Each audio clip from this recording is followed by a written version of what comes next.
Hi ಹಾಲ್ ಎಲ್ರಿಗೂ ನಮಸ್ಕಾರ. ಇವತ್ತು ನಾನು ಇನ್ನೊಂದು ಜೊತೆ ನನ್ನ ಕತೆ ಧಾರಾವಾಹಿಯಲ್ಲಿ ಏನೆಲ್ಲ ಆಗುತ್ತೆ ಅಂತ ನಾನು ನಿಮ್ಗೆ ಹೇಳ್ತೀನಿ. ಅಲ್ಲಿವರೆಗೂ ಯಾರೆಲ್ಲ ನನ್ನ ಚಾನಲ್ ನೋಡ್ತಿದ್ದೀರಾ ಪ್ಲೀಸ್ ಸಬ್ಸ್ಕ್ರೈಬ್ ಮಾಡ್ಕೊಂಡು ನೋಡಿ.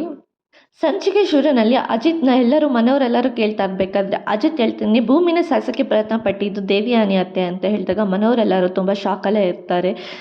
ಏನು ಹೇಳ್ತಿದ್ಯಾ ಅಜಿತ್, ಯಾರು ಮಾಡಿರೋದು ನಿನ್ಗೆ ಗೊತ್ತಾ?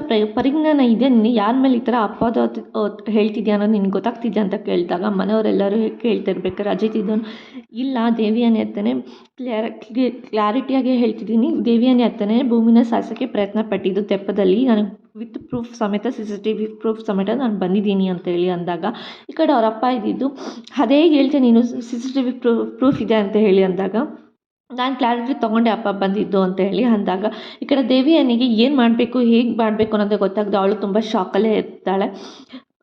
ಈ ಕಡೆ ಮನೆಯವರೆಲ್ಲರೂ ಏನು ದೇವಿಯನಿ ಅಜಿತ್ ಹೇಳ್ತಿರೋದು ನಿಜನ, ಏನು ಹೇಳ್ತಿದ್ದಾನೆ ಅವನು, ನಿನಗೆ ಏನಾದರೂ ಗೊತ್ತಾಗ್ತಿದೆ ಅಂದಾಗ ಈ ಕಡೆ ದೇವಿಯನಿ ಅಂತ ಇದ್ದಿದ್ದು ಏನು ಹೇಳ್ತಿದ್ದೆ ಕಂದ, ನೀನು ಹೇಳ್ತಿರೋದು ನನಗೇನು ಗೊತ್ತಿಲ್ಲ, ನಾನು ತೆಪ್ಪದಲ್ಲಿ ಭೂಮಿ ಜೊತೆ ಹೋಗಿದ್ದೀನಿ ನಿಜ, ಅದು ತುಂಬ ತಿರುಗ್ತಿತ್ತು, ಅದು ಹಾಗೆ ಅವಳು ಬಿದ್ದೋಗ್ಬಿಟ್ಲು, ಅದಕ್ಕೆ ನಾನೇನು ಮಾಡೋಕ್ಕಾಗುತ್ತೆ ಹೇಳು ಅಂತ ಹೇಳ್ತಾ ಇರ್ತಾಳೆ. ಈ ಕಡೆ ದೇವಿಯಾನಿನೂ ಕೂಡ ತೆಪ್ಪದಲ್ಲಿ ಇದ್ದೀನಿ ನೀವೇ ನಿಜ, ಹೌದು ಅದು ತೆಪ್ಪ ತಿರುಗ್ತಿರ್ಬೇಕಾದ್ರೆ ವಿತ್ ಪ್ರೂಫ್ ಸಮೇತ ನಾನು ಬಂದಿದ್ದೀನಿ ಅಂತೆ, ಅದು ನೀವು ಯಾಕೆ ಅವಳನ್ನ ಹಿಡ್ಕೊಂಡ್ಲಿಲ್ಲ ಆ ಟೈಮಲ್ಲಿ ಅಂತ ಹೇಳಿ ಕೇಳ್ತಾ ಇರ್ಬೇಕಾದ್ರೆ ನಿಮಗೆ ಅಷ್ಟು ಕ್ಲಾರಿಟಿ ಇಲ್ವಾ, ಬನ್ನಿ ನಾನು ನಿಮ್ಗೆ ತೋರಿಸ್ತೀನಿ ಅಂತ ಹೇಳ್ಬಿಟ್ಟು CCTV ಫುಟೇಜ್ ಜೊತೆ ಅವನು ತೋರಿಸ್ತಾನೆ. ಆ ಕ್ಲಾರಿಟಿಲಿ ಗೊತ್ತಾಗುತ್ತೆ ಅದರಲ್ಲಿ ದೇವಿಯಾನಿನೇ ಅವಳನ್ನ ತಳ್ಳಿರೋದು ಕ್ಲಾರಿಟಿಯಾಗಿ ಇರುತ್ತೆ. ಅದನ್ನು ನೋಡಿ ದೇವಿಯಾನಿಗೆ ಏನು ಹೇಳಬೇಕಂತ ಗೊತ್ತಾಗುತ್ತೆ. ಅವಳು ತುಂಬ ಶಾಕಲ್ಲೇ ಇರ್ತಾಳೆ.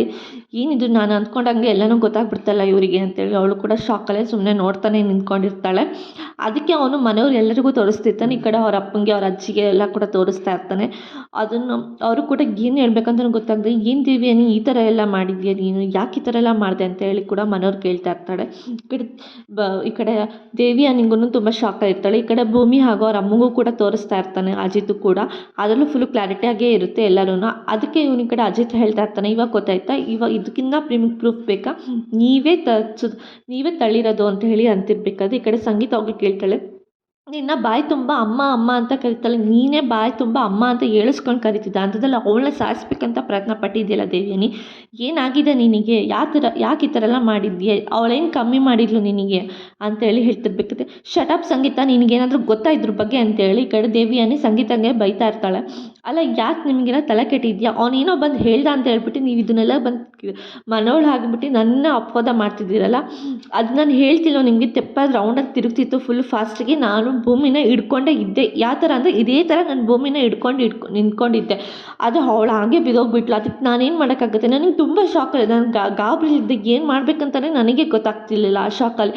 ಅಂಥದ್ರಲ್ಲಿ ನೀನು ನೋಡಿದ್ರೆ ಅಜಿತ್ ನಾನೇ ತಪ್ಪು ಮಾಡಿದೆ ಅಂತ ತನ್ನ ಮೇಲೆ ಅಪವಾದ ಮಾಡ್ತಿದ್ಯಾ ನೀನು ಅಂತ ಹೇಳ್ತಿರ್ಬೇಕಾದ್ರೆ ಅಜಿತ್ ಇದ್ದನು, ಹೌದಾ ಸರಿ ಆಯಿತು, ನೀವು ಮಾಡಿಲ್ಲ ಅಂದಮೇಲಿಂದ ನಿಮಗೆ ಸ್ವಿಮ್ ಬರುತ್ತೆ, ನೀವು ಸ್ಟೇಟ್ ಲೆವೆಲಲ್ಲಿ ಸ್ವಿಮ್ಮಿಂಗ್ ಚಾಂಪಿಯನ್ ಅಂತ ನನಗೆ ಅಮ್ಮ ಪದೇ ಪದೇ ಹೇಳ್ತಿದ್ರು, ಆ ಟೈಮಲ್ಲಿ ನೀವು ಭೂಮಿನ ಕಾಪಾಡಲಿಲ್ಲ, ನಿಂಗೆ ಸ್ವಿಮ್ ಬರುತ್ತೆ ಅಂತ ಗೊತ್ತಿದ್ರೆ ಯಾಕೆ ಕಾಪಾಡಿಲ್ಲ ಅಂತ ಹೇಳಿ ಹೇಳ್ತಿರ್ಬೇಕಾದ್ರೆ, ಅಯ್ಯೋ ಆ ಟೈಮಲ್ಲಿ ನನಗೆ ಸಡನ್ನಾಗಿ ಅಂಜು ನೆನಪಾಗ್ಬಿಟ್ಲು, ನಾನು ಬಿದ್ದೋಗ್ಬಿಟ್ರೆ ಅಂಜುನ ಯಾರು ನೋಡ್ಕೊತಾರೆ, ಅಂಜುನ ಗತಿ ಏನು ಅನ್ನೋದಕ್ಕೆ ಆ ಟೆನ್ಷನಲ್ಲಿ ನಾನಿದ್ದೆ. ಹಾಗಾಗಿ ನನಗೆ ಏನು ಮಾಡಬೇಕಂತಲೇ ನನಗೆ ಗೊತ್ತಾಗ್ದೇ ನಾನು ಹಾಗೆ ನೀರಿಗೆ ಧುಮುಕ್ತೇನೆ, ನಾನು ಗಾಬರಿಲ್ಲ ಹಾಗೆ ಇದ್ದೆ ಅಂತ ಹೇಳ್ತಿರ್ಬೇಕು. ಅಪೇಕ್ಷಿತ ಇದ್ದಳು, ಹೌದು ಸ್ವಿಮ್ಮಲ್ಲಿ ಮಾಡೋದು ಬೇರೆ, ಚಾಂಪಿಯನ್ ಆಗೋದು ಬೇರೆ, ಇಲ್ಲಿ ತೆಪ್ಪ ಅಂದರೆ ಮೀನ್ಸ್ ಇಲ್ಲಿ ಹೊಳೆಯಲ್ಲಿ ಹೇಗೆ ನಾವು ಸ್ವಿಮ್ ಮಾಡೋಕ್ಕಾಗುತ್ತೆ ಹೇಳು ಅಂತ ಅಂತಿರ್ಬೇಕು. ಹಾಂ ಹೌದು ನಿಜ ಅಂತ ಈ ಕಡೆ ದೇವಿಯಾನಿನೂ ಕೂಡ ಹೇಳ್ತಾ ಇರ್ತಾಳೆ, ಇಲ್ಲ ಅತ್ತೆ ನೀವು ಮಾಡಿರೋದು ತಪ್ಪು, ನೀವು ಭೂಮಿನ ಕೊಲೆ ಮಾಡೋಕ್ಕೆ ಪ್ರಯತ್ನ ಪಟ್ಟಿದ್ದೀರಾ, ಆಪಾದ ಮೇಲೆ ನಿಮಗೆ ಅರೆಸ್ಟ್ ಮಾಡೋದಕ್ಕೆ ಬಂದಿದ್ದಾರೆ ಅಂತೇಳಿ ಹೇಳ್ತಿರ್ಬೇಕಾದ್ರೆ ಈ ಕಡೆ ದೇವಿಯಾನಿ ಕಥೆನೇ ಚೇಂಜ್ ಮಾಡ್ತಾಳೆ, ಹೌದಾ ನನಗೆ ಗೊತ್ತು, ನೀವು ಮನೆಯವರೆಲ್ಲ ಸೇರ್ಕೊಂಡು ನನಗೆ ದ್ರೋಹ ಮಾಡ್ತಾ ಇದ್ದೀರಾ, ಒಂದು ಕಡೆ ನನ್ನ ಗಂಡ ರಾಮ್ನ ಕೊಲೆ ಮಾಡಿದ ಅಪೋದೆಲೆ ಅಂದರೆ ಅವನೇನೋ ಶಿಕ್ಷೆ ಕೊಡೋದಕ್ಕೆ ಆಪೋದಿಲ್ಲ, ಭಾವ ಬಂದು ಅವನ ಅರೆಸ್ಟ್ ಮಾಡಿದ್ರು, ಆ ಟೈಮಲ್ಲಿ ಅವರು ಆತ್ಮಹತ್ಯೆ ಮಾಡಿಕೊಂಡ್ರು, ನಾನೇ ನನ್ನ ಮಗಳು ನನ್ನ ಕೈಯಾರೆ ನಾನು ಅವಳ ಬೇರೆ ದೇಶಕ್ಕೆ ಕಳಿಸೋ ಥರ ನೀವು ಮಾಡಿದ್ರಿ, ಈಗ ನಾನು ಒಬ್ಬಳೇ ಇದ್ದೀನಿ ಅಂತ ಹೇಳ್ಬಿಟ್ಟು ನನಗೆ ಈ ಆಪಾದನೆ ಮಾಡಿಬಿಟ್ಟು ನಾನು ಜೈಲಿಗೆ ಕಳಿಸ್ಬೇಕು ಅಂತ ನೀವು ನೋಡ್ತಾ ಇದ್ದೀರಾ, ನೀವೆಲ್ಲ ಸೇರಿಕೊಂಡು ನನಗೆ ಈ ಥರ ಮೋಸ ಮಾಡ್ತಾ ಇದ್ದೀರಾ, ಗೊತ್ತು ನನಗೆ ನೀವೆಲ್ಲ ಆಸ್ತಿಗೋಸ್ಕರ ಈ ಥರ ಎಲ್ಲ ಮಾಡ್ತಾ ಇದ್ದೀರಾ ಅಂತ ನನಗೆ ಗೊತ್ತು, ನನಗೆ ಯಾವ ಆಸ್ತಿನೂ ಬೇಡ ಅಂತಸ್ತು ಬೇಡ, ನನಗೆ ಈಗಲೇ ಇದೇ ಕ್ಷಣಕ್ಕೆ ನಾನು ಸೈನ್ ಮಾಡಿ ಕೊಟ್ಬಿಡ್ತೀನಿ ನಿಮಗೆಲ್ಲ ಅಂತ ಹೇಳ್ತಿರ್ಬೇಕಾದ್ರೆ ದೇವಿಯಾನಿ, ಭೂಮಿ ನೀನಾದರೂ ಒಂದು ಮಾತು ಹೇಳಮ್ಮ, ನನಗೆ ಆ ಥರ ಅಮ್ಮ ಅಂತ ಪ್ರೀತಿಯಿಂದ ನೋಡ್ಕೊತಾ ಇರಬೇಕು, ನಾನು ಇನ್ನು ಕೊಲೆ ಮಾಡೋಕ್ಕೆ ಪ್ರಯತ್ನ ಪಡ್ತೀನಿ, ಹೇಳು ಹೋಗಿ ಅಜಿತ್ಗೆ ಅಂತ ಹೇಳಿದಾಗ ಈ ಕಡೆ ಭೂಮಿ ಕೂಡ ಅಜಿತ್ ಹತ್ರ ಹೋಗಿ ಹೇಳ್ತಾ ಇರ್ತಾಳೆ,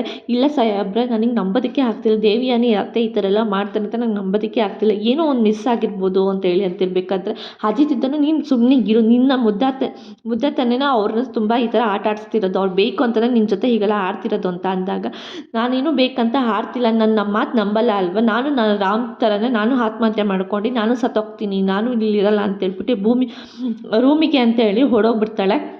ರೂಮ್ ಬಾಗ್ಲು ಹಾಕ್ಕೊಂಡಿದ್ದಾಗ ಈ ಕಡೆ ಮನೆಯವರೆಲ್ಲ ಬಂದುಬಿಟ್ಟು, ನೋಡು ರಾಮ್ ಮಾಡ್ಕೊಂಡಿರೋ ಥರ ನೀನು ಮಾಡ್ಕೊಬೇಡ, ಕುತ್ಕೊಂಡು ಪರಿಹರಿಸ್ಕೊಳ್ಳೋಣ ಬಾ ಇಲ್ಲಿ ಅಂತ ಎಲ್ಲರೂ ಮನೆಯವರೆಲ್ಲ ಕರಿತಿರ್ಬೇಕಾದ್ರೆ, ಇಲ್ಲ ನಾನು ಯಾವುದೇ ಕಾರಣಕ್ಕೂ ಬರಲ್ಲ, ನಾನು ವಿಷ ಕುಡ್ದು ಸತ್ತೋಗ್ತೀನಿ ಅಂತೇಳಿ ಸುಮ್ಮನೆ ಡ್ರಾಮಾ ಆಡ್ತಿರ್ತಾಳೆ ರೂಮಲ್ಲಿ ಕುತ್ಕೊಂಡು.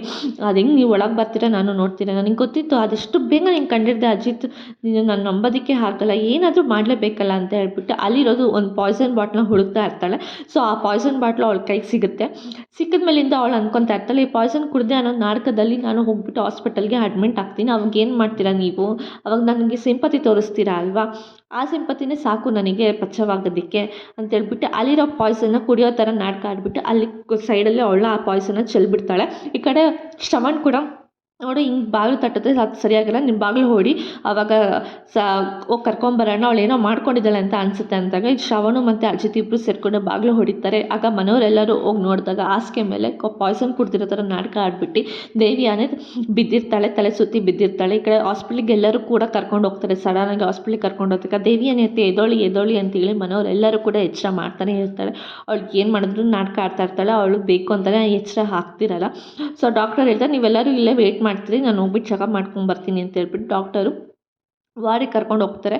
ಆಗ ಅದೇ ಟೈಮ್ಗೆ ಈ ಕಡೆ ಎಲ್ಲರೂ ಇದ್ದಾರೆ. ಅದೇ ಟೈಮ್ಗೆ ಅಪೇಕ್ಷಿತ ಇದ್ದವಳು, ನಾನು ಈ ವಿಷಯ ಹಿಂಗಾಗಿದೆ, ಅತ್ತೆಗೆ ಈ ಥರ ವಿಷಯ ಆಗಿದೆ ಅಂತ ಹೇಳ್ಬಿಟ್ಟು ನಾನು ಅಂಜುಗೆ ಕಾಲ್ ಮಾಡಿ ಹೇಳ್ತೀನಿ, ಇದೇ ಒಳ್ಳೆ ಪ್ರಯತ್ನ ಅಂತ ಹೇಳ್ಬಿಟ್ಟು ಅಂಜು ಕೂಡ ಅಪೇಕ್ಷಿತ ಹೋದಾಗ ಅದನ್ನ ಹಿಂಬಾಲಿಸ್ಕೊಂಬಂದಿ ಸಂಗೀತ ಕೂಡ, ನಿಂಗೇನಾದರೂ ತಲೆ ಕೆಟ್ಟಿದ್ದೆ, ಇಂಥ ಟೈಮಲ್ಲಿ ಅವಳು ಅಷ್ಟು ದೂರ ಇದ್ದಾಳೆ, ಇಂಥ ಟೈಮಲ್ಲಿ ಇಂತಿಂಥ ಆಗಿದೆ ಅಂತ ಹೇಳ್ತಿಲ್ಲ, ಅವಳು ಏನು ಗಾಬರಿ ಆಗಬೇಕು, ಅವಳೊಬ್ಬಳೇ ಬೇರೆ ಇದ್ದಾಳೆ, ದೊಡ್ಡವರಾಗಿ ನಾವಿದ್ದೀವಿ, ಏನು ಮಾಡಬೇಕು ಎತ್ತ ಮಾಡಬೇಕಂತ ನನಗೆ ಗೊತ್ತು, ನೀನು ಸುಮ್ಮನೆ ಇದ್ದರೆ ಸರಿ, ನೀನು ಎಷ್ಟಲ್ಲಿ ಇರಬೇಕು ಅಷ್ಟಲ್ಲಿರೋ, ಅಪೇಕ್ಷಿತ ಜಾಸ್ತಿ ಓವರಾಗಿ ಮಾಡೋಕ್ಕೆ ಹೋಗಬೇಡ, ದೊಡ್ಡವರಾಗಿ ನಾವು ಇದೀವೆಲ್ಲ ಎಲ್ಲ ನಾವು ನೋಡ್ಕೊತೀವಿ, ನೀವು ಬಾಯಿ ಮುಚ್ಕೊಂಡಿದ್ರೆ ಸಾಕು, ನನಗೆ ಅದೇ ಸರಿಯಾಗುತ್ತೆ ಅಂತ ಹೇಳ್ಬಿಟ್ಟು ಅಪೇಕ್ಷಿತಂಗೆ ಬೈದ್ಬಿಟ್ಟು ಸಂಗೀತ ಕರ್ಕೊಂಡು ಹೋಗ್ತಾಳೆ.